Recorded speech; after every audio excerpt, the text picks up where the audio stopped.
vocês? Professor Vlad na área, mais uma live do Método Mapas. Hoje vamos falar do sono e do envelhecimento.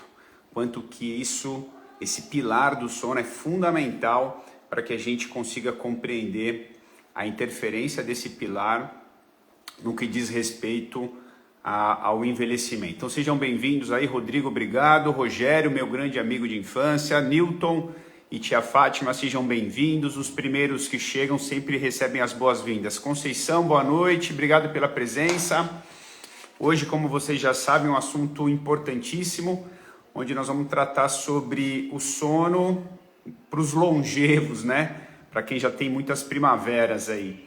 E é um assunto tão interessante que eu fiquei hoje, como eu sempre faço, me reservo ao dia da live, as minhas tarefas ao longo do dia e vou pesquisando os assuntos e tem muita coisa interessante sobre esse assunto, não é?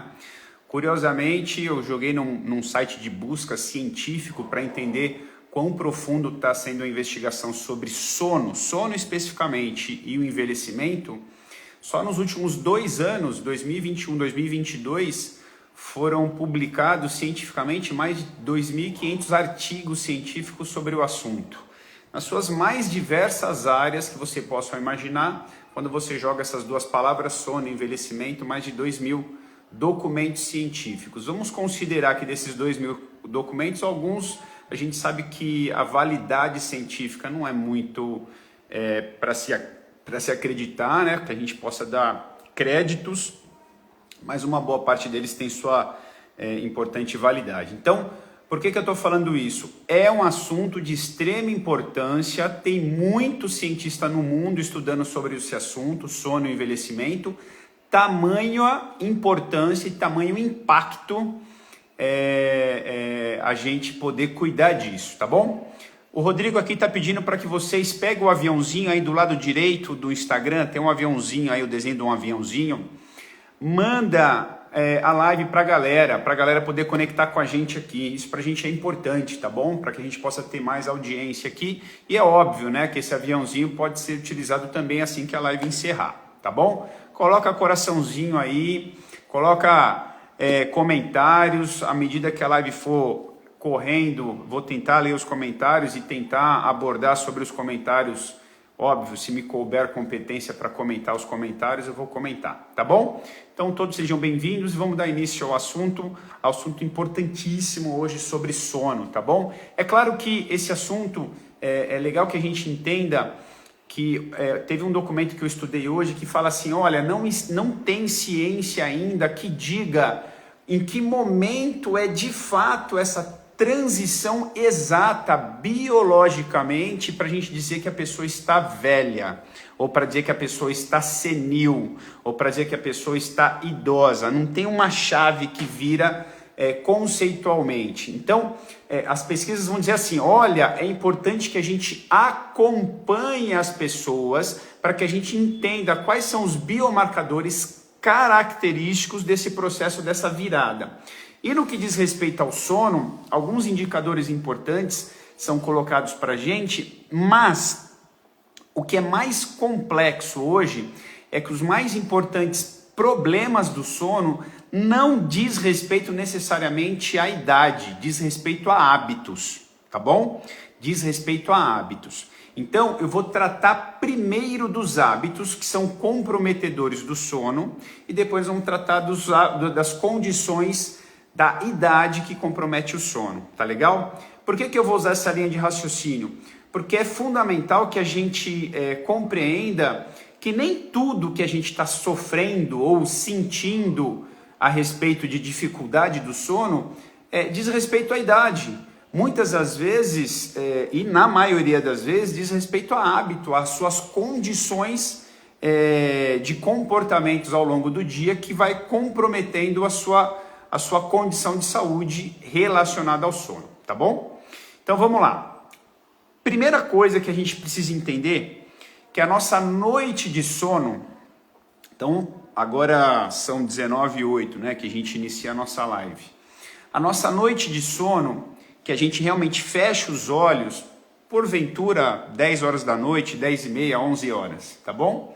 E sugere-se, de acordo com a ciência, que a gente durma em torno de 7 a 8 horas. Tá legal? De acordo com a ciência. Algumas pesquisas, inclusive hoje eu li uma delas bem interessante que diz: diferente de quantificar o sono é qualificar o sono. Então eles estão desenvolvendo uma forma de compreender nível de satisfação e de qualidade do sono. Não é só pelas 7, 8 horas, mas eles vão encontrar um meio de qualificar o sono e dizer, cara, se você dormiu 5 horas e meia e preencheu essas exigências são satisfatórias, significa então que você teve um sono reparador suficiente para a parte física e cognitiva, segue o jogo para você, tá beleza, esquece a história das 7, 8 horas, tá bom? Mas, em linhas gerais, o que a maior parte das pesquisas mostram é que a gente precisa dormir em torno de 7 a 8 horas. Então, como é que eu calculo ou identifico o meu hábito para que eu possa dormir 7 a 8 horas? Então, esse pilar de análise, ele é importante porque ele vai definir as horas que precedem a hora de dormir. Então, vamos lá. Se eu tenho que dormir por volta das 22 horas, para acordar às 6 da manhã, porque eu tenho um compromisso às 6 da manhã, então das 22 às 6 deu 8 horas de intervalo. Pronto, fecha a conta, passa a régua, vai dormir às 10, acorda às 6 da manhã. Não, Vlad, eu preciso acordar às 5 da manhã. Ah, tu precisa acordar às 5 da manhã. Considere, então, as 7, 8 horas ao menos de sono para que você acorde às 5 da manhã. Então, se você for dormir às 10 horas e tiver que acordar às 5, você sabe que você vai entregar 7 horas de sono. Então, essas 7 horas de sono para você é suficiente? Para você, ela é qualificado bastante? Você se sente satisfeito com essas 7 horas? Segue o jogo, tá bom? Alguns marcadores de qualidade de sono são interessantes. Então, um deles... Assim que você vai dormir, quanto tempo demora para você pegar no sono? Esse é um marcador importante. Se passa de 30 minutos, isso já diz que a sua qualidade de sono já vai estar comprometida.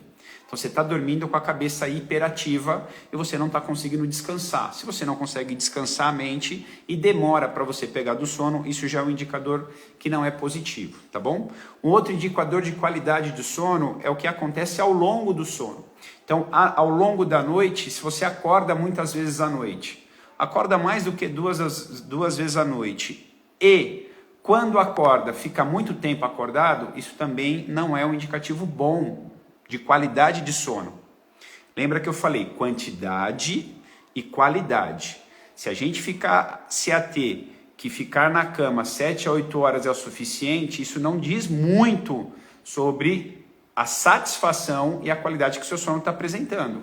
Então eu preciso colocar alguns indicadores de qualidade. Já falei que você não demore mais do que 20 a 30 minutos para ir dormir. Deitou na cama, rapidamente dormir. Não pode passar de meia hora. Se passar de meia hora, a sugestão é que você saia da cama. Saia do quarto. Vá fazer uma atividade que te relaxe, mas saia do quarto. Não fica rolando na cama não, tá bom? Essa é uma sugestão que a boa parte da ciência coloca pra gente. Essa outra relação de quantas vezes você acorda ao longo da noite. Entendamos que ao longo da noite, normalmente as crianças dormem um período maior e tem menos despertar à noite. À medida que a gente vai evoluindo e avançando as primaveras, a gente tem normalmente mais despertares ao longo da noite. Então até foi curioso essa pesquisa que eu estava lendo que diz isso. Cara, um adulto por volta dos 40, 50 anos vai ter 2 a 3 despertares ao longo da noite. Onde estaria o problema disso? Se ao despertar ele fica muito tempo acordado. Aí é um problema, tá bom? Então, indicador de qualidade, menos do que 2 a 3 despertares ao longo da noite e que você logo volte a dormir. Pô, acordou, beleza, por algum motivo, fechou o olho, dormiu de novo, também tá tudo certo. E ao acordar, que você acorde com uma sensação de que está restaurado. Talvez contrariado do horário, mas que você assim que acorda, assim que lava o rosto, assim que faz sua higiene pessoal, você já se liga ao dia, você está se sentindo bem em relação à sua energia na primeira parte do dia. Almoço, segunda parte do dia que você ainda se sinta bem. Algumas pessoas que precisam fazer aquela sonequinha depois do almoço, ou perto da hora do almoço, que seja até 30 minutos, a ciência diz que também é legal. Inclusive terminei de ler um documento interessantíssimo que fala da higiene das toxinas cerebrais que a gente remove na posição horizontal e dormindo. Por isso que a gente fica muito produtivo depois do almoço para quem precisa dessa sonequinha. Não tem problema, mas que ela não se estenda mais do que 40 minutos, tá bom? Em média, 30 minutos seria um preenchimento ótimo dessa sonequinha pós o almoço para quem precisa. Tudo bem? Então, esses marcadores são marcadores de qualidade de sono, não apenas quantidade de sono. E como eu disse, eu preciso definir então que horas que eu vou dormir para que eu preencha esses indicadores de qualidade e quantidade de sono. Se você define que vai dormir às 10 horas, aí tem algumas coisas interessantes. Que horas então você vai estar realizando sua última refeição, considerando que 10 você vai dormir? O que você vai comer nessa última refeição? Se você toma alguma bebida à noite, que tipo de bebida você toma? Isso dificulta, atrapalha o seu sono? Se você pratica atividade física à noite, é bom, é ruim? Qual é o problema disso? Se você assiste programas de televisão que te agitam, se você está fazendo uma leitura ou qualquer contato com conteúdo, seja ele qual for, celular, televisão, livro, qualquer coisa, um podcast, né, só um áudio que te excite, que te deixe agitado, isso talvez antes de dormir não fosse uma boa recomendação. Quantas horas você fica na frente de alguma tela que tem essa luz toda, essa emissão de luz, e a última hora antes de dormir, se você está presente dessa luz. Esses marcadores, esses indicadores, são indicadores que vão interferir na sua qualidade do sono, que vão te atrapalhar muito. Eu posso te afirmar que, independente do fator idade que eu estou falando agora, ele vai interferir muito. E hoje, o que mais está impactando a nossa saúde mental e, por consequência, a nossa saúde do sono, são as telas. Eu já disse isso na outra live do sono, e para o idoso, para o envelhecimento, não é diferente. As muitas horas de tela estão comprometendo demais a nossa saúde mental e a nossa saúde relacionada ao sono. Então, vamos falar sobre esse primeiro assunto. O idoso, de uma forma geral, ele vai ter um declínio de funções motoras, de funções cognitivas e de gerenciamento de emoções com o passar das primaveras. É comum que isso aconteça no processo do envelhecimento. Então, essas 3 características básicas, nós vamos ficar mais sobre elas, tá bom? A gente poderia falar de fatores políticos, sociais, econômicos, poderia falar de um monte de coisa, mas a gente vai se ater aqui a esses aspectos motores, cognitivos e emocionais do envelhecimento. À medida que você tem uma noite de sono que esteja comprometida, por algum motivo, você não teve uma noite de sono reparadora e, pro indivíduo com o avançar das primaveras, é comum que ele já sofra um relativo comprometimento, já sofra. E ainda você sobrepõe a esse aspecto que é comum do avançar das primaveras, você sobrepõe isso com os hábitos que são comprometedores. Você coloca elementos que vão sobrepor ao efeito que já é natural do envelhecer, aí você coloca muita tela para preencher algum vazio emocional, não é? À medida que você coloca essa muita tela, esse cara de repente tem televisão no quarto, leva o celular para a cama, cara, isso traz um problema enorme para a saúde cognitiva, para a saúde emocional e, por consequência, vai impactar na saúde motora. Então, o maior problema que a gente está vivendo hoje em relação à saúde do sono diz respeito ao excesso de telas. Não, Vlad, não pode ser. Pois é. Eu estava estudando hoje de tarde sobre o assunto e uma pesquisa muito interessante falando sobre a saúde do sono e tempo de telas nos adolescentes. E o impacto é extremamente comprometedor em vários dos aspectos, como foi dito, cognitivo, psíquico e motor. Vários comprometimentos no adolescente. E no idoso não é diferente. No idoso há um comprometimento similar E esse comprometimento se sobrepõe à fase que ele está passando já de declínio dessas competências. Então, hoje se coloca as pessoas mais idosas à frente das telas, talvez para ocupar tempo, com a justificativa de que está estudando, a justificativa que está distraindo, de que está entretendo a pessoa mais longeva, e na verdade está causando um grande dano na saúde dele, um grande dano.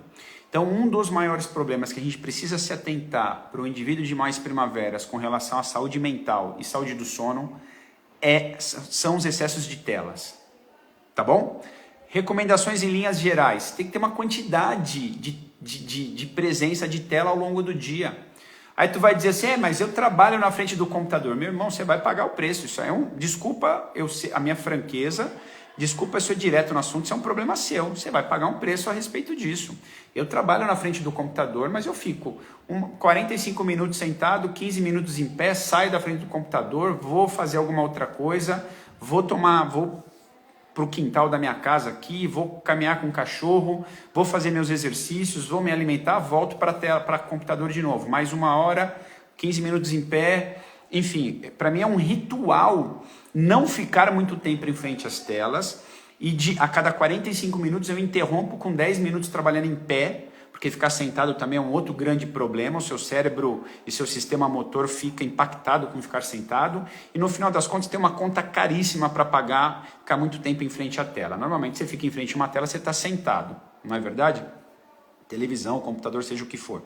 O ideal seria que de hora em hora, no máximo de hora em hora, você interrompesse essa posição, saísse da frente da tela, pudesse olhar para uma janela, pudesse olhar para o céu, pudesse preferencialmente receber luz solar, calor do sol, brilho da luz solar sobre o nosso corpo, é um fator fundamental para regular a nossa saúde do sono. Aproveitando que a gente está nesse assunto, fundamentalmente, dentro do que eu estava lendo e li bastante hoje, foi muito gostoso ler sobre esse assunto, a importância que a gente tem da presença da luz do sol sobre a nossa saúde de uma forma geral. Então, à medida que você permite que a luz do sol preencha a sua visão, preencha o seu corpo como um todo e te proporcione pelo menos 1 hora de luz solar ao longo do dia, preferencialmente logo ao amanhecer. Preferencialmente, clareou o dia, teria que entrar luz pela janela do seu quarto para te despertar com essa luz natural e que você pudesse se expor a essa luz natural por um período. Que bom que fosse que você utilizasse essa luz para que pudesse, além de você se beneficiar dela, que você pudesse se exercitar ao ar livre logo pela manhã. Que você pudesse preencher ao menos 30 minutos de exercícios moderado a ligeiramente intenso pela manhã. Preferencialmente caminhada ao ar livre. Cara, tem um benefício enorme sobre esses 3 aspectos. Sol, luz natural, caminhar pela manhã. Esses 3 elementos somados, se eles estivessem isolados, já seriam muito bons, já seriam excelentes. Porém, quando eles estão somados, é a história de você poder ampliar a condição de um benefício que você está recebendo. Então você sobrepõe o benefício quando você determina que esses 3 elementos estejam juntos. Vou repetir. Luz solar, período da manhã, assim que acordar, com uma caminhada. Vlad, eu não consigo fazer 30 minutos. Cara, me entrega 10 agora, 10 na hora do almoço e 10 no final da tarde, mas de preferência ainda sobre a luz do sol. Sendo esse exercício de se expor ao sol, a gente diz que isso auxilia a regulação do ciclo circadiano. Nossa, Vlad, que palavra difícil. Ciclo circadiano diz respeito à nossa modulação em relação a nossos aspectos neuroimuno-hormonal, sistema nervoso, glândulas responsáveis por orquestrar os nossos hormônios, que por consequência geram impacto em todo o sistema também imunológico. Entendendo isso, e eu vou explorar um pouco mais esse assunto, fica aí para vocês entenderem, O idoso, para regular o sono dele, para qualificar o sono dele, a gente disse que ele tem que prestar atenção na quantidade de horas que ele vai dormir para determinar a hora que ele vai dormir. Prestar atenção em alguns elementos que estão muito próximos dessa hora de dormir, televisão, o tipo de conteúdo que ele está consumindo, o tipo de leitura, se está trabalhando muito até esse horário, está estudando muito até esse horário, ou seja, coisas que requerem muita atenção dele, muita concentração, desgaste mental, o tipo de alimentação, tipo de atividade física que ele fez à noite, enfim. Mas percebe que eu já estou fazendo um recorte e mostrando para a gente que a nossa qualidade da noite de sono começa assim que a gente acorda. Então, o que vai determinar a qualidade do nosso sono são as primeiras atividades do dia. Porque é uma somatória de atividades, de hábitos, é uma rotina bem estabelecida, vai te dar a liberdade para uma noite de sono realmente reparadora. Vou repetir e vocês vão ficar um pouco desconfortáveis, alguém que diz que rotina é um problema, mas eu vou bater nessa tecla. Determinar uma rotina para você realizar o seu dia favorece para que você tenha liberdade nos 3 aspectos que são mais comprometidos com a senilidade: aspectos motores, cognitivos e psíquicos. Motores, as capacidades físicas; psíquicos, a parte de controle das emoções, gerenciamento de emoções; e cognitivos, preservar a memória, preservar a inteligência, conseguir aprender, conseguir reservar competências cognitivas do conhecimento adquirido ao longo da vida, conseguir fazer relações do antigo para o novo e fazer ajustes e relações inteligentes. Isso é cognitivo. Então, dentro desses aspectos, a noite de qualidade e a noite de liberdade dessas competências que vão se regenerar, vão se reapropriar, vão se reestruturar, ela depende de uma rotina ótima. Então, como que se estabelece uma rotina ótima para que essa pessoa de mais idade possa então ter mais saúde, de uma forma geral?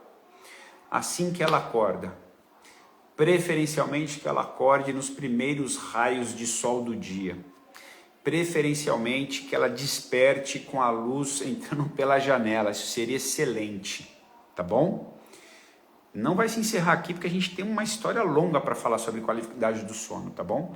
Então, mas estabelecer essa primeira rotina ao acordar seria o ideal, o mundo maravilhoso para a sua saúde relacionada à parte física, psíquica, cognitiva, que por consequência vai impactar na sua saúde como um todo, ok? Ao longo do dia, você vai estabelecendo rotinas, seja ela profissional ou não, mas rotinas alimentares. Então é dito, as pesquisas mostram, tudo que eu estou falando aqui, pessoal, se atenta que não é da minha cabeça, não tenho capacidade de ficar criando tudo isso não. Estava lendo uma pesquisa hoje muito interessante, e normalmente as pesquisas são feitas em países mais desenvolvidos. O Brasil hoje, graças a Deus, tem excelentes pesquisadores no assunto, mas a maior parte deles ainda estão fora do Brasil. Mostrando que quem tem uma rotina alimentar, realiza as refeições sempre no mesmo horário, tem uma qualidade melhor do sono. Só de ter uma rotina alimentar. Normalmente essas pessoas que têm uma rotina alimentar, têm as refeições realizadas nos horários corretos, elas também têm uma qualidade alimentar melhor. Então estabelece uma qualidade de alimentação melhor. E essa qualidade dessa alimentação também determina a qualidade da sua saúde física, mental e por consequência do seu sono. Qualidade da sua alimentação. Olha que interessante. Então, fundamentalmente, ter rotina nos horários da alimentação, rotina, e ter qualidade na distribuição dos alimentos para que você alcance os nutrientes adequados é fundamental para que você qualifique então o seu sono. Entendendo isso, é indiscutível a importância de você ter um profissional da área da nutrição te auxiliando nesses aspectos. Afinal de contas, quem estudou o assunto foram eles. Eu não estudei assunto de nutrição com profundidade, muito menos que me permita ter competências credenciais para falar sobre o assunto. Então, na semana passada nós tivemos uma live incrível semana retrasada, desculpa, sobre a nutrição e o envelhecimento, e ali eu me ative a falar com a Carol e com a Marcela sobre esse assunto. Cara, e os alimentos que podem auxiliar no sono do idoso? O que que tem aí? O que que pode, o que que não pode? Dá uma olhada nessa live da nutrição para você se ater aos aspectos fundamentais dos cuidados da alimentação do idoso, que vai impactar na qualidade do sono, tá bom? Dentre os alimentos como um todo, em linhas gerais, né, o que você vai evitar de comer muito perto da hora de dormir. Então, vegetais crus, muita coisa, alimento com muita gordura, proteína muito pesada, volume de comida antes de dormir, comer com muito líquido, tomar bebida alcoólica perto de dormir, isso também vai ser um problema. Tomar café já na segunda metade da tarde, após as 15, 16 horas, tomar café pode ser um problema para algumas pessoas, por conta da característica do estimulante. Açúcar refinado de forma geral e alimentos que têm a característica de ter um carboidrato mais simples, farinha branca, essas coisas todas, nessa segunda parte do dia é um horror, porque deixa o cérebro excitado, hiperativado. Então são mecanismos de tipos de alimentos que deve se evitar nessa segunda metade da tarde, né, após as 16, 17 horas, para que você então tenha um processo digestório e um processo absortivo favorável e que esses nutrientes não excitem demais o seu cérebro, não deixe você num estado de alerta, que causaria um problema para você. Açúcar, cafeína, o próprio álcool causaria esses problemas, deixaria você em alerta antes de dormir. Então lembra, estabelecer uma rotina alimentar saudável, com equilíbrio dos nutrientes, sabendo alocar, além do horário, o que comer em cada horário e a quantidade do que comer. Isso é fundamental, cara. Fala com um profissional.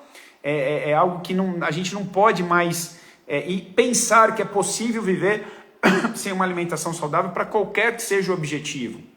As pessoas ficam atribuindo saúde, desculpa eu falar dessa forma, mas atribuir saúde de forma terceirizada. Eu adoro falar isso e eu peço desculpa, né? Com o teor do conteúdo, porque é pesado. O cara quer resolver o problema de saúde dele tomando remédio. Cara, isso é terceirizar a solução do problema. Para com isso. Quanto do problema que você está enfrentando, você que está criando por maus hábitos. Não é? Quanto dos problemas, eu vou repetir a frase, quantos dos problemas que você está enfrentando, doença, desconforto, sinais e sintomas de quadro inflamatório, inclusive... Quem quiser responder um questionário de sinais e sintomas inflamatórios, isso diz respeito a você querer ver quanto de problema você já tem. Você quer ver quanto de problema você já tem? Você está com coragem de olhar o problema? Porque quando você olha o problema, você tem condições de resolver. Quando você não quer ver o problema, não quer dizer que o problema não exista. Ele existe, o problema está lá, você só não quer ver. Beleza? A gente vai disponibilizar ao longo da semana, nós vamos colocar aí... um direct para vocês, convidando vocês a escrever uma palavrinha lá no direct e receber o questionário inflamatório subclínico para avaliar, para querer ver quanto de problema você está apresentando e então entender que por meio desses sinais e sintomas a gente tem que ter algumas ações para melhorar isso, a gente tem que querer cuidar da gente. Essa é a frase, você tem que querer cuidar de você. Para de achar que o remédio vai resolver seu problema. Você quer ver algumas coisas? Vou dar alguns exemplos, tá? Inchaço. Inchaço, né? Barriga estufada, barriga inchada, às vezes dores, às vezes processos de desconforto, gases, arroto, afta, coceira no ouvido, nariz toda hora escorrendo, pigarro, tosse, dor de cabeça, sono irregular, humor irregular. São tudo sinais e sintomas de que você está se cuidando muito mal, cara. Se atenta a isso. E o que é se cuidar melhor para que então qualifique, no caso da live de hoje, a gente está falando do sono, para que eu qualifique meu sono?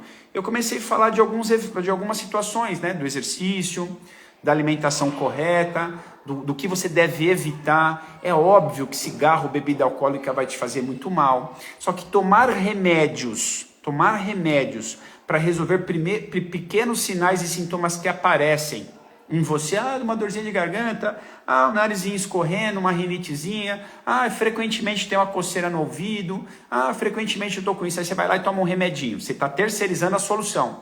Esse remedinho, por vezes, interfere na sua saúde, lá do intestino, interfere na sua saúde sistêmica, vai interferir na sua saúde do sono. Um remedinho que você tomou inocente. Ah, mas Vlad, eu tô com esse desconforto, eu preciso resolver isso. Cara, tudo bem que você tenha que resolver isso. Mas será que o que você está fazendo de fato para resolver isso? Para se cuidar com relação a esse problema que você está vivendo? Beleza? Então é fundamental que você faça as escolhas corretas para que você esteja saudável. Não é o remédio necessariamente que resolve o seu problema, tá bom? É óbvio que em medidas extremas o remédio tem que estar presente. Não é? A intervenção do médico e da medicação, ela se faz necessária em medidas extremas. Mas, de forma geral, perceba se aquele problema que você está vivendo não é um problema por condições de comportamento, de hábitos. Ok? Voltando a entender sobre a situação do sono, quando eu tomo uma medicação de forma arbitrária, seja ela qual for, vai interferir. Porque interfere em processo gástrico e no processo intestinal. Lá no intestino, agora vem uma fina flor do processo. Intestino, eu já falei algumas vezes, as nutricionistas que estão com a gente aqui, ajudando nas lives, elas também falam muito sobre isso, e a gente precisa deixar isso muito claro. O intestino é de verdade o nosso segundo cérebro. O intestino mais manda informação para o cérebro do que recebe informação para o cérebro, tá bom? O intestino. O intestino tem por responsabilidade auxiliar na absorção dos nutrientes, daquilo que você comeu, o que serve entra para as vitaminas, os minerais, os aminoácidos, os carboidratos, as gorduras do bem, entra para o sistema o que presta e joga fora o que não presta, lá no intestino. Só que se você é uma pessoa que está em desequilíbrio, comendo mal, não se exercita, faz uso de bebida, fuma, é estressado, está tomando remédio de forma arbitrária para resolver esses pequenos sinais e sintomas que eu estou falando, é óbvio que seu intestino vai estar todo desequilibrado. É óbvio que seu intestino, hora vai estar travado, hora vai estar preso, de repente fica 1, 2, 3, até 7 dias sem ir no banheiro, e hora está com diarreia. É uma loucura o intestino de quem está sem saúde. É só olhar as condições do seu intestino, você vai entender a sua saúde de forma sistêmica. Nestas condições do intestino irregular, ele diminui a capacidade de produzir algumas substâncias que são neurotransmissoras positivas, além de mandar todo um quadro inflamatório para o seu corpo, ele compromete a produção de algumas substâncias. Além disso, o intestino nesse quadro em desequilíbrio, ele permite entrar mais toxinas para a corrente sanguínea. E essas toxinas, entre as quais vão permear o seu sistema nervoso e vão causar comprometimentos do sistema nervoso.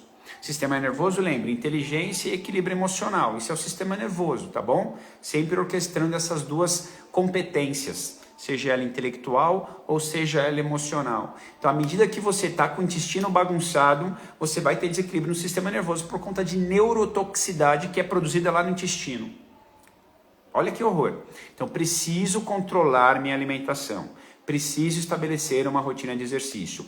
Tenho que evitar ao máximo medicações de forma arbitrária. Ah, eu faço uso de remédio de forma crônica, eu tenho uma doença crônica, papapá. Ok, continue tomando seu remédio, mas quanto mais você se cuida, menos você vai precisar desse remédio. Por vezes as pessoas até deixam de tomar medicações. As medicações causam desequilíbrios funcionais, ela não só resolve problemas, elas também causam problemas funcionais. Volta para o entendimento do intestino. Já falei, mas vou repetir. Lá no intestino, a gente produz uma das substâncias mais importantes para o sistema nervoso, chama serotonina, ou serotonina, cada qual lugar escreve de um jeito, serotonina. Essa substância, ela ajuda a gente numa sensação de bem-estar. Cara, eu me sinto bem quando eu tenho serotonina. Me sinto legal, me sinto tranquilo, nossa, me sinto bem, que bacana, tal, isso é maravilhoso, tá bom? Só que para eu produzir ela do jeito que eu tenho que produzir, o intestino tem que estar legal, senão eu não consigo produzir ela no volume que deveria e com a qualidade que deveria, tá bom? Produzindo serotonina, ela é uma substância precursora de uma das substâncias mais importantes para o nosso equilíbrio do sono. Lembra que eu falei de ciclo circadiano? Lembra que eu falei? O que determina parte dos mecanismos psicofisiológicos, olha que nome bonito, eu vou dar um nome bonitão aí para vocês guardar, psicofisiológico, funcional. O que mais sinaliza a regulação do ciclo circadiano em relação aos aspectos psicofisiológicos é a regulação de dois hormônios, que é a melatonina e o cortisol. O que tem a ver melatonina e cortisol nessa história toda, Vlad? Quando eu estou construindo o raciocínio dizendo assim para você, olha, lá no intestino a gente produz serotonina. Serotonina é matéria-prima para melatonina. Se eu estou produzindo em quantidades ótimas esse componente molecular, essa substância, esse neurotransmissor, esse hormônio, cada lugar dá um nome.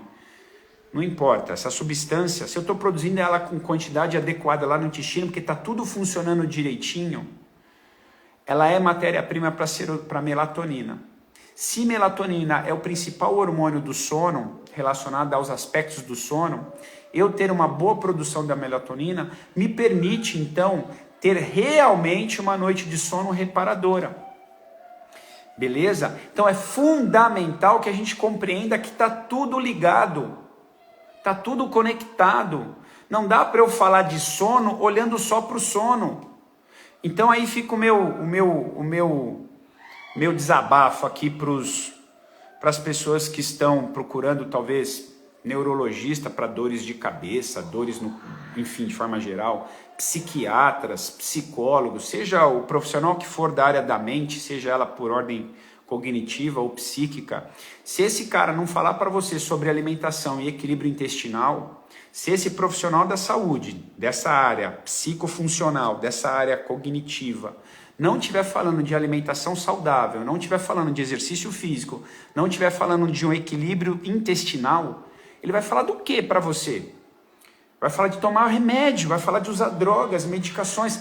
Cara, tudo bem, já falei, se é emergencial a necessidade de você utilizar uma medicação, que você use a medicação, mas reestabeleça os bons hábitos para que você então determine um ambiente fisiológico favorável para a sua saúde. Senão você está cuidando da doença. Eu vou repetir a frase, eu espero que vocês entendam o trocadilho. Eu estou cuidando da doença, cuidando, para que ela não vá embora na hora que você dá o remédio. Porque o remédio abafa os sinais e os sintomas da doença. O remédio abafa os sinais e sintomas da doença. Agora, o que corrige o funcionamento ou a fisiopatologia? São mudança de hábitos. Não tem como corrigir um processo de doença que se estabelece se não estabelecer um comportamento diferente. Se eu mantenho o comportamento, eu mantenho o resultado. Essa é uma frase clássica. Se eu mantiver a mesma conduta, eu vou manter o mesmo resultado. E se o resultado que eu estou tendo até hoje é uma saúde comprometida do sono, da minha saúde psíquica, da minha saúde cognitiva, da minha saúde física, isso no idoso é potencializado pelos aspectos da senilidade. Então, biologicamente, o envelhecer já vai trazendo comprometimento. Aí eu coloco todos esses maus hábitos em cima, rapaz, vai ter muito mais problema. Ai, desculpa, eu vou falar de um jeito, eu espero que quem esteja me ouvindo compreenda o teor, tá bom? As doenças de ordem cognitiva dos idosos estão aumentando. Alzheimer, Parkinson, essas demências que talvez não cheguem nos níveis mais graves, mas níveis de demências que diminui por completo a autonomia psíquica cognitiva e por vezes até autonomia motora dos idosos. Ninguém sacou o que está acontecendo? Ninguém sacou o tamanho da hipnose que a gente está sofrendo com televisão, tipos de alimento, volume de alimento processado, ultraprocessado, falta de atividade física, falta de exposição à luz do sol, falta de exposição a um ambiente natural. Se conecta com a natureza, por favor, não sou eu que estou falando não, é a ciência que fala. À medida que você se conecta com a natureza, você se permite estar num microbioma diferente. Isso potencializa o seu sistema como um todo. Isso te permite contato com outros elementos e esses elementos te fortalecem. Eu estou usando uma forma de explicar bem simplista, tá bom? Mas é a presença de bactérias de outros ambientes que vão se alojar em você. Você cria mecanismos para se fortalecer contra essas bactérias e, por consequência, você se fortalece. Que, por consequência, você diminui o risco de ter um monte de problema. Então, para o idoso qualificar o seu sono de verdade, é fundamental que a gente compreenda que são diversos os mecanismos que, quando somados, vão potencializar essa saúde dele. Porque senão, ó, como o Rodrigo disse, a gente está envenenado. É isso, cara. A gente está, de fato, envenenado. Envenenado aqui, né, nos meios, nas mídias de comunicação, envenenado aqui, eu diria que praticamente hipnotizado. não é? A gente vai comprar aquilo que a gente vê aqui, que são anúncios pagos, publicidade, e depois a gente vai comprar o remédio para diminuir os sinais e sintomas que essas duas situações causaram. Não é verdade? Então olha como tá montado o negócio para manter a gente sentado em frente à televisão. Parece que ninguém sacou que pagar R$19,90 num streaming aí é loucura. Não é, R$19,90 não paga a conta do streaming. O que paga a conta do streaming é os anúncios do streaming. Vocês não entenderam? É um jogo sujo. Desculpa falar assim. Mas é um jogo que a gente tem que tomar muito cuidado nessa situação de ficar alienado na frente das telas. Essa alienação. A publicidade sugere para a gente algumas coisas, a gente vai lá e consome, e boa parte desse consumo tem a ver com alimentos processados e ultraprocessados, mas se você tiver sinais e sintomas que te deixam desconfortáveis, tem aqui o remedinho também, vai a indústria farmacêutica colocando para você a solução do seu problema. Não, galera, não está solucionando o problema. De novo, a frase é doída, mas é verdade, a gente está cuidando da doença, a gente não está falando de saúde, tá bom? Volta para o centro da conversa, que é o idoso. Lembrando que o idoso, relacionado a esses aspectos do sono, ele tem um ciclo de sono mais abreviado. Normalmente um idoso vai dormir por volta 6 a 7 horas por noite. Ele não vai dormir por volta das 7, 8 horas, ele dorme um pouco menos. Então ele tem um despertar mais cedo. É normal do idoso. Mas o idoso, por vezes, fica sonolento ao longo do dia. Então, isso é normal para ele. Deixa com que ele tenha essa pestaninha aí no meio do almoço. Fundamental que ele não faça nenhuma sonequinha depois das 15, 16 horas. Porque senão vai atrapalhar com o sono noturno. Cuidado com esse excesso de telas. À medida que o sono está comprometido, vamos falar um pouco sobre isso agora. Comprometimento do sono, ou seja, dormiu mal. O que isso vai causar, Vlad? Então vamos lá. Um dos fatores, vamos imaginar que ele não conseguiu dormir. Por algum motivo teve uma noite em claro, uma insônia. A insônia, um dos documentos que eu coloquei até hoje no Instagram, no story do Instagram, que eu achei legal, é falar que a insônia é um dos marcadores de maior problemas em relação à queda do idoso. Queda. O idoso cai e se machuca. Por vezes quebra, por vezes vai ter diversos problemas relacionados a isso. Então o artigo estava dizendo assim, olha, o idoso que tem insônia ou idoso que não tem uma noite de sono qualificada, ele vai ter comprometimento nas capacidades motoras e cognitivas. E aí o estudo fez um teste com idosos que tinham uma noite boa de sono, comparando com idosos que não tinham uma noite boa de sono. É óbvio, quem não dormiu bem teve mais dificuldade na marcha para caminhar, dificuldades em vários sentidos, foi avaliada a velocidade da marcha, que é um indicativo de competência física, é um indicativo de equilíbrio, é um indicativo de força, é um indicativo de agilidade, a velocidade da marcha, tem um indicativo por trás de um monte de coisa. Então o idoso que dormiu mal tem mais dificuldade nos aspectos da marcha, do caminhar. E por este motivo, estes idosos tinham um risco maior de queda. Lembrando que queda, quando o idoso cai, é um dos grandes problemas de saúde pública nessa faixa etária. Porque ele vai cair, vai se machucar, por vezes quebra a perna, enfim, são lesões gravíssimas. E aí, os profissionais da área da saúde que não conectam todas essas inteligências, toda essa visão sistêmica do cuidado com o idoso, por vezes vai ficar atendendo ele de forma parcial e atribuindo a ciência dele como a ciência mais importante para resolver esse problema. Eu estou falando aqui para os colegas profissionais de educação física. Por vezes o profissional de educação física acha que tem que pegar o idoso, fortalece o idoso, passa exercício disso, passa daquilo, mas não teve o cuidado de perguntar para o idoso, cara, você dorme bem? Você tem todas as noites de sono bem estabelecida? A qualidade do seu sono está ok? E no início de uma sessão de treino, todos os dias, deve se perguntar se ele teve uma boa noite de sono. Porque se ele não teve uma boa noite de sono, o que infelizmente é comum para o indivíduo senil, para o idoso, se aquela noite de sono especificamente não foi boa, aquele sua sessão de treinamento, aquela sua sessão de exercício, tem que ser diferente. Não pode ter altos níveis de exigências motoras nem coordenativas. porque ele não vai te entregar isso. E você vai sobrepor um estresse dentro de um sistema que vai causar maior fadiga, tanto periférica quanto central. Então, ao invés dessa sessão de exercício ser boa, você está causando um problema nesse idoso. Então, as pessoas de mais idade que estão aqui com a gente, e ou os colegas profissionais de educação física que estão aqui com a gente, se atenta a esse detalhe. Uma noite de sono muito mal dormida, talvez não combine com uma sessão de treino. Tem que tomar cuidado, ou que combine com uma sessão de treino de menor exigência. Fica claro isso?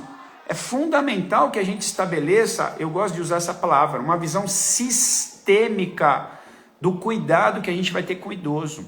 Então lembra, uma noite mal dormida vai trazer alguns prejuízos. Um dos prejuízos, aspectos motores, coordenativos, cognitivos, ou seja, menor capacidade de atenção, menor capacidade de memória, vai lembrar menos as coisas, simplesmente porque dormiu mal. Menor capacidade de concentração e aspectos de ordem psíquica. O idoso fica infinitamente mais mal-humorado, mais reativo, vai brigar mais, vai xingar mais, porque ele está irritado pela noite de sono que foi ruim. Isso para o adulto já acontece, para o idoso está pluralizado isso, está aumentado esse índice de desconforto psíquico. Então é fundamental que a gente compreenda todos os pilares que possam qualificar o sono do idoso para que ele não sofra a consequência de uma noite mal dormida. É óbvio, estabelecida um volume de noites mal dormidas, ou seja, virou hábito dormir mal. E não quero fazer mais nada sobre isso, não vou cuidar disso, não vou tratar, não vou falar com nenhum profissional e segue a vida, vou dormir mal mesmo. Aumenta risco cardíaco, aumenta risco de câncer, aumenta risco de derrame, pressão alta, diabetes, de tudo. Aumenta risco para todas as doenças quando eu durmo mal. Isso em qualquer indivíduo, da criança ao idoso, aumenta risco para todas as doenças quando eu durmo mal. Então convido, ou melhor, convoco a todos nós estudar um pouquinho mais, ler um pouquinho mais sobre higiene do sono. Higiene do sono. O que é isso? Como é que eu me preparo para ir dormir? Isso é higiene do sono. O que eu faço com as horas que precedem as horas que eu vou dormir? E vou repetir, hein? Que hora que começa o meu preparo para ir dormir? O meu preparo para ir dormir começa a hora que eu vou acordar. A hora que eu acordo, começa o meu preparo para ir dormir. Tenha regular o horário de acordar. Se você acorda às 6 da manhã, todo dia às 6 da manhã. Não fica mexendo nisso não. Isso é um horror para o seu ciclo circadiano, para o seu ciclo de controle claro e escuro. Tá claro, começa a liberar mais cortisol. Tá escuro, começa a liberar mais melatonina. Para liberar mais melatonina, eu preciso que meu intestino esteja funcionando bem. Para o meu intestino funcionar bem, eu preciso regularidade alimentar. Preciso de rotina alimentar. Preciso de qualidade na alimentação. Preciso de atenção e cuidado nas últimas refeições do dia. O idoso, de novo, vou falar isso pela 4ª vez, o idoso já tem um declínio das competências psicofísicas. Já tem um declínio. E se eu sobrepor esse declínio com situações habituais de uma rotina desregulada, vai comprometer ainda mais a vida desse idoso.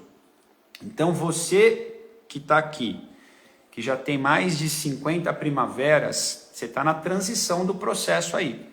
Eu estou com 44 primaveras, já estou com os cabelinhos brancos, já estou atento. Fala, cara, eu tenho que passar por essa fase aí tranquilo. Então eu imagino que se eu me cuidar, eu não vou perceber tanto esse declínio.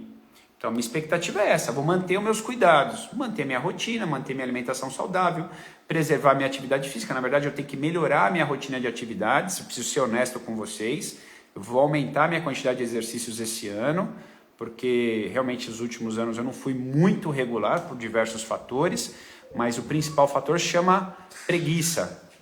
O principal fator para não ter treinado tudo o que eu devia se chama preguiça, se chama um pouco de vagabundice. Vamos sair dessa cadeira de vagabundo e vamos para a cadeira da pessoa ativa de verdade. né? Vamos fazer pelo menos 30 minutos de exercício todo dia. 30 minutos, não é possível que você não tenha 30 minutos, tá bom? Aproveitando esse assunto dos 30 minutos. 30 minutos de exercício moderado a intenso é o suficiente por dia, tá bom? Suficiente. Ah, mas eu me sinto bem fazendo um pouco mais. Faça, que ótimo. Pensando em saúde, 30 minutos é suficiente. Pensando em melhoras gerais, em cuidados extraordinários, aí talvez você precisa fazer mais, tá bom? Cuidar de vários outros aspectos. Agora, esses exercícios ao longo do dia, quando observado para a qualidade do sono, tem diferença de você treinar de manhã, treinar de tarde ou se exercitar à noite. Tem diferença. Se você se exercita de manhã, é o melhor horário para que você sinalize já uma organização do seu ciclo circadiano. Hormônios relacionados ao sono, pela manhã. Preferencialmente ao ar livre, na exposição à luz solar. Isso tem um benefício enorme, tá bom? Se for treinar de tarde, o exercício ainda pode ser moderado e intenso, mas que o intervalo desse exercício intenso para a hora de você ir dormir alcance ao menos 4 a 5 horas. Parece que por volta das 3, 4 horas da tarde o nosso corpo alcança uma ótima temperatura e parece que ali tem algumas vantagens fisiológicas, tá bom? Parece. Ah, eu vou treinar então nesse horário. Tá, se você for dormir às 22, das 16 até as 22, tá ok. Deu 6 horas de intervalo. Por quê? É o tempo que a gente precisa para a nossa temperatura corporal baixar. É o tempo que a gente precisa de 1 a 2 horas para retirar alguns hormônios excitatórios que o exercício libera para eu conseguir dormir legal. Então tem que pensar dessa forma. E para quem treina à noite, é importante que você avalie como o seu corpo reage. Porque se você treina lá por volta das 8 horas da noite, 9, e vai dormir às 10, às 11, por vezes você vai estar agitado com os exercícios. Isso pode dificultar as primeiras horas do sono. Pode dificultar aquele primeiro período do sono que eu disse. Ah, se a pessoa fica muito tempo para dormir, mais do que 20 a 30 minutos do período que a gente diz, aquele período de ir dormir, vou dormir agora, vou para a cama, ficou mais que 30 minutos, isso é um problema para a saúde do sono, tá bom? Por vezes, esse cara que vai dormir mais agitado, por qualquer que seja o motivo, a este exemplo, o exercício, e ele fica acordando mais vezes ao longo da noite, isso também é um problema. Se ele acorda muitas vezes ao longo da noite e fica muito tempo acordado, mais do que 20 minutos nesses despertares da noite, isso também está mostrando para a gente que está faltando saúde e qualidade do sono, tá bom? Bom, para a gente ir aqui para o encerramento, eu queria trazer para vocês uma informação muito interessante aqui que eu achei bem legal. Fundamentalmente, algumas ciências vão abordar o sono com aquelas condições de alcançar períodos do sono que levam ao nosso estado psíquico para um descansar mais profundo. A hora que chega no nível mais profundo desse sono, a gente chama que chegou no sono REM. Eu não falei sobre isso hoje porque acho que não tem necessidade. Os níveis de sono, né? Não REM e REM. Sono REM, o que é isso?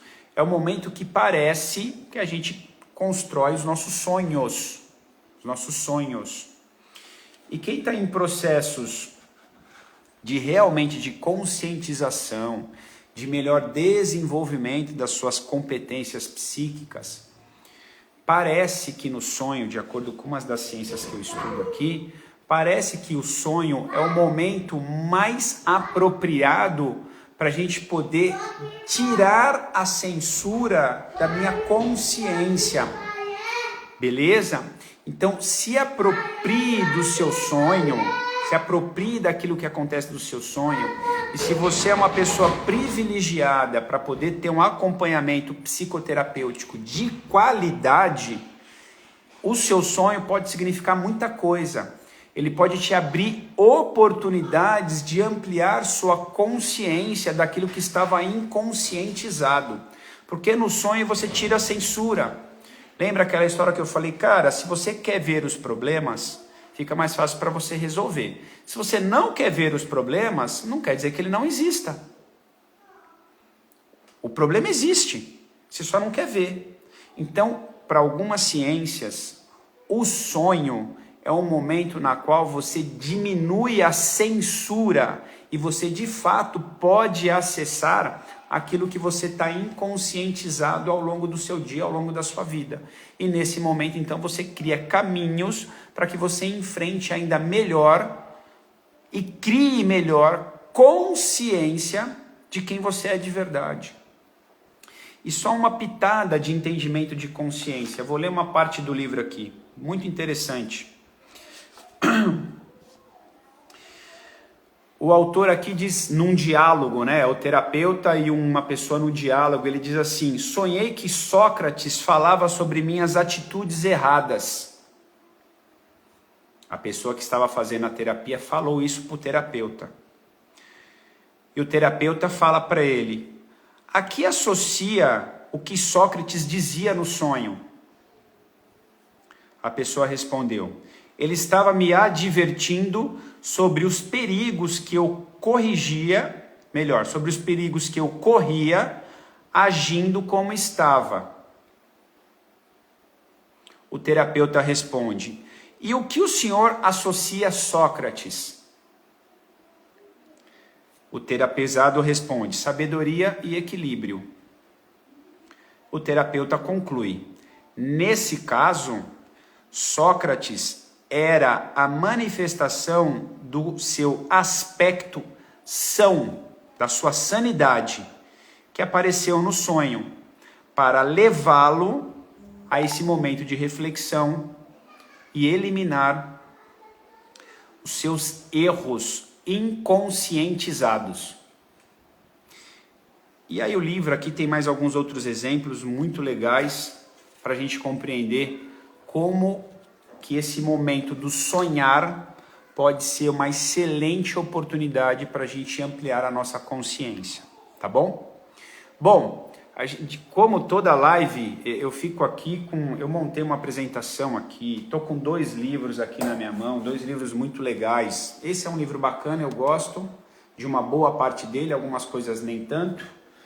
Esse livro aqui é da onde eu tirei esse trecho agora. Vocês vão ver invertido, né? Mas depois vocês clicam aí, Trilogia Analítica, muito legal, gosto bastante. E tem mais um monte de conteúdo e, como sempre acontece, a gente não consegue esgotar a quantidade de conteúdo aqui. Mas espero de verdade que eu possa ter impactado vocês de alguma forma, com alguma informação, em linhas gerais, para a gente qualificar o nosso sono, seja no adolescente, no adulto ou no idoso. Os cuidados com a nossa rotina. Determine uma rotina saudável e siga. Vou repetir: determine, tenha determine uma rotina saudável e tenha disciplina para cumprir o que você determinou. Porque não tem outro jeito de cuidar da saúde, porque senão você vai cuidar das doenças. Vou repetir: determine uma rotina saudável. Tenha disciplina para seguir essa rotina saudável. Porque só assim você cuida da saúde. Cuide da sua saúde. Porque senão você vai cuidar das doenças. E cuidar de doença é remédio que não acaba mais. Tem remédio para tudo, tá bom? Mas para a gente realmente cuidar da saúde, o principal remédio é querer ver aonde estão os problemas que estão causando todos esses males. Tá bom? Pessoal, grande beijo para vocês, um forte abraço. Mais uma vez, meu muito obrigado. Por favor, aperta esse aviãozinho aí, manda para todo mundo que vocês acham que esse assunto é interessante. Ao longo da semana nós vamos colocar aí um post falando para vocês interagir nesse post com uma determinada palavra. E para quem quiser ver o que está acontecendo com você em relação a sinais e sintomas de um quadro de inflamação subclínica, basta que você escreva lá no post a palavra que vai ser pedido ali para vocês, tá bom? Acredito que amanhã vai estar no ar e aí vocês vão estar conectados ali no mapa e vocês vão ver o que é, tá bom? Mais uma vez, grande beijo, forte abraço. Valeu, pessoal, boa noite, tchau, valeu!